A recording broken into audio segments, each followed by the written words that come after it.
सुप्रभात। आज हम लोग सदाचार की दो और बातें सीखेंगे। सदाचार की बात हमारे जीवन के व्यवहार में बहुत ही काम आती है नहीं जी। तो चलिए हम सबसे पहले श्लोक को पढ़ेंगे शुद्ध, उसके बाद उसके अर्थ को जानेंगे। तो चलते हैं, बोर्ड पर पढ़ते हैं। सर्वदा व्यवहारे स्यात् और दार्जम सत्यता तथा ऋजुता मृदुता चापि कौटिल्यं न कदाचन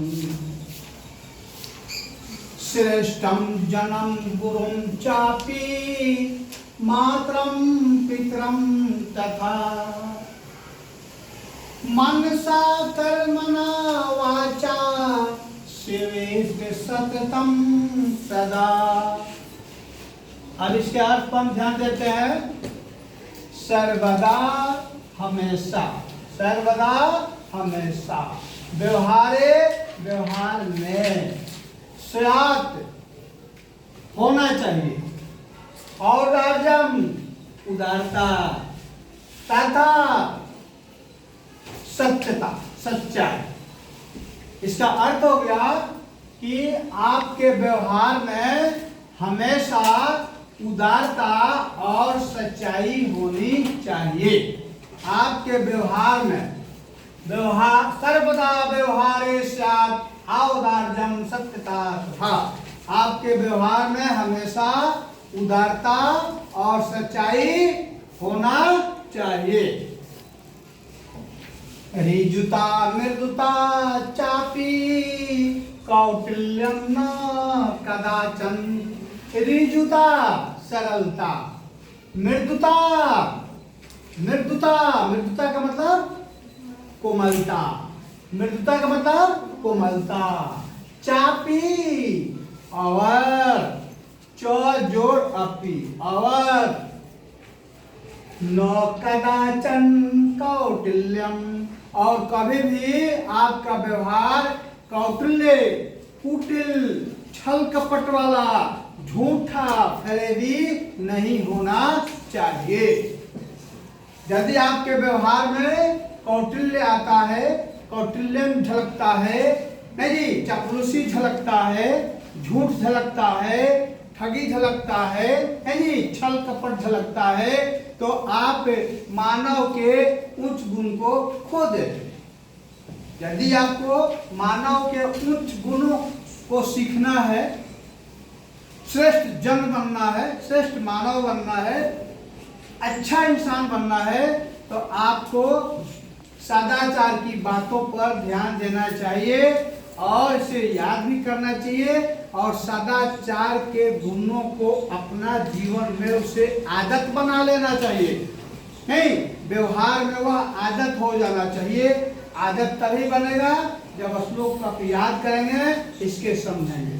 जब आपके व्यवहार में ये आदत बन जाएगी तो आप उच्च गुण वाले मानव बनेंगे।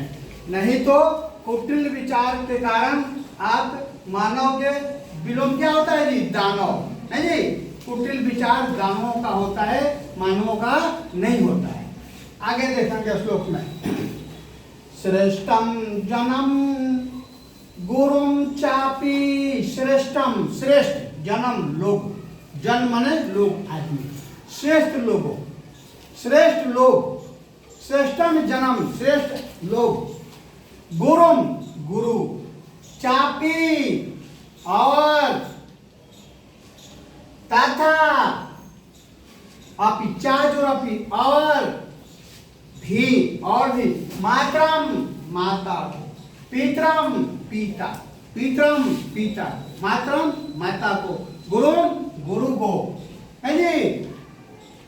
क्या करना चाहिए, जन्म जन को, श्रेष्ठ जन को, यानी श्रेष्ठ जन को, श्रेष्ठ लोगों को, गुरु को और माता को, पिता को, मनसा कर्मणा वाचा, मनसा मन से, कर्म से और वचन से सेवा करना चाहिए। सत्यम सदा, सदा सेवा करना चाहिए। श्रेष्ठ जनों को, गुरु को, माता को, पिता को मन से, कर्म से, वचन से सेवा करनी चाहिए। ये हमें समाज में महान बनने के लिए, लोकप्रिय बनने के लिए इन बातों को ध्यान रखना चाहिए। कभी भी हम कौटिल्य बनकर समाज के लोगों का, आदमी का, अच्छे मानव का, सज्जन पुरुष का दिल जीत नहीं सकते। नहीं, कपटी बात कर बोलने से, कौटिल्य बनने से हमारी बातें जब लोगों को पता चल जाती है तो हमसे लोग घृणा करते हैं। नहीं जी, इसलिए समाज में अच्छा बनने के लिए अपने व्यवहार में इन सदाचार बातों को एक एक करके आदत के रूप में ढाल लेना चाहिए। जैसे बूंद बूंद करके घड़ा भरता है, उसी तरह एक एक सदाचार की बातों को हम ध्यान देंगे, उसे याद करेंगे, तो उससे हमारे जीवन में व्यवहार जो हमारे हैं अच्छे बन जाते हैं, हम सभ्य बन जाते हैं और सबके लिए आदरणीय बन जाते हैं और हम श्रेष्ठ बन सकते हैं। चलिए, तो इस श्लोक को आप लोग याद करेंगे। है जी, श्लोक को याद कर लेना है और उसके बाद इन बातों को अर्थ बता दिए हैं, अपने व्यवहार में क्या करना है, ढालना है। इससे हम अच्छे मानव बन सकते हैं।